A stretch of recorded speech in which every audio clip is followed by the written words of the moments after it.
Good afternoon, everyone. I am Almir B. De Salongan, and today I'm going to discuss my topic about the Philippine social welfare and social protection policies, laws, programs for teen parenting and grandparenting. So, ang teen parenting po ay tumutukoy sa pagiging magulang ng isang kabataan o teenager. Ito ay ang proseso ng pag-aalaga at pagmamahal sa anak habang ikaw ay nasa murang edad pa. Sa Pilipinas, meron tayong protection policies, laws and program at social services para sa mga kabataang maagang nagkaanak at naging magulang. Isa sa mga programa na aking nakalap ay ang Programa for Youth o ang PYP. So, the Program for Young Parents, PYP, was designed as a response to the problem of increasing teen pregnancies in the Philippines.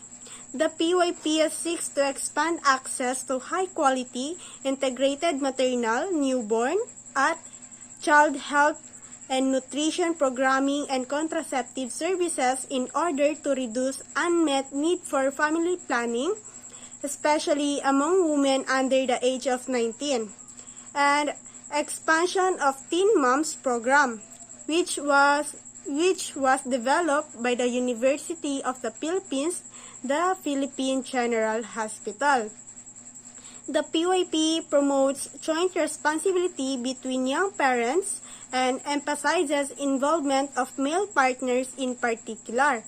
In order to ensure healthy pregnancies and safe deliveries, it addresses young clients' needs for counseling and education, in addition to the standard weight and blood pressure monitoring, laboratory work, and immunization services.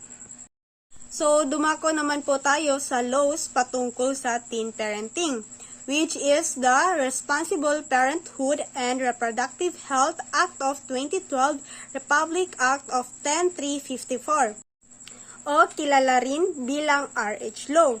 Ito ay isang batas sa Pilipinas na naglalayong mapalawak ang kaalaman at serbisyo ukol sa reproductive health. Layunin nito na bigyan ang mamamayan, lalo na ang mga kababaihan, ng sapat na kaalaman at pag-access sa mga paraan ng family planning. Kasama rin dito ang pagtutok sa pangangalaga ng kalusugan ng ina at sanggol. Mahalaga ang batas na ito sa pagtataguyod ng maayos at responsableng pagpaplano ng pamilya. So, may isa pa palang programa dito sa atin sa Pilipinas at meron din ito sa ibang bansa, which is the sex education. Ang sex education sa mga paaralan ay isang programa na naglalayong magbigay ng edukasyon at impormasyon tungkol sa sexualidad at reproductive health sa mga mag-aaral. Layunin nito na turuan ang mga kabataan ng tamang kaalaman ukol sa anatomies, reproductive process, contraceptives, pag-unlad ng katawan, at aspeto ng interpersonal na ugnayan.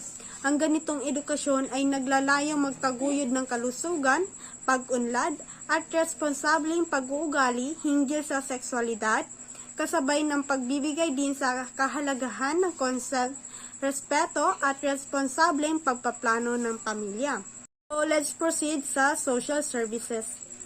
Meron tayo dito sa Pilipinas ng agency tulad ng NGOs and sa iba't iba pang sektor ng gobyerno ang may programa ukol sa teen parenting.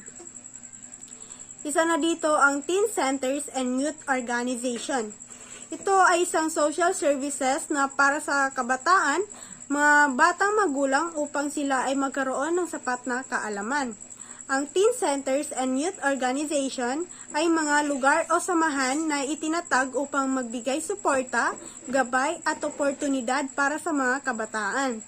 Ito ay maaaring magtaglay ng mga programa para sa edukasyon, kasanayan sa buhay at iba pang activities na naglalayong palakasin ang kakayahan at pag-unlad ng mga kabataan. Ang sumunod naman po ay ang grandparenting. Ang grandparenting ay isang konsepto kung saan ang mga lolo at lola ay nagbibigay ng suporta, pagmamahal, at gabay sa kanilang mga apo. ito ay naglalarawan ng mga papel ng mga nakakatandang miyembro ng pamilya sa pagtulong sa pagpapalaki at pagpapaligaya sa buhay ng kanilang mga apo. Ang grandparenting ay naglalaman ng mga aspeto ng pagiging mentor, tagapayo at taga-suporta sa pang-araw-araw na buhay ng pamilya. So, may protection policies, laws, programs, and social services din for grandparenting. Isa sa laws for grandparenting ay ang Senior Citizen Act, Republic Act No. 9994. Ito ay isang batas sa Pilipinas na nagbibigay ng mga benepisyo at pribilehiyo sa mga senior citizen. Layunin nito ang magbigay ng proteksyon, tulong at suporta sa mga nakatatandang mamamayan ng bansa. Ilan sa mga benepisyong ito ay ang discount sa mga basic needs tulad ng pagkain, gamot at serbisyong medikal. Ang batas na ito ay naglalayong mapagaan ang buhay ng mga senior citizen at itaguyod ang kanilang karapatan. So, mahalaga ang role sa atin ng mga lola at lolo natin. Dahil nga isa sila sa mga gumagabay sa atin, nandyan man ang ating magulang o wala. So, the last one is the Family Code of the Philippines, Executive Number 209. So, ang batas na ito ay hindi rin siya specifically for grandparenting, but connected pa rin naman in some ways dahil nakapaloob din dito sa batas na ito ang succession and property relations.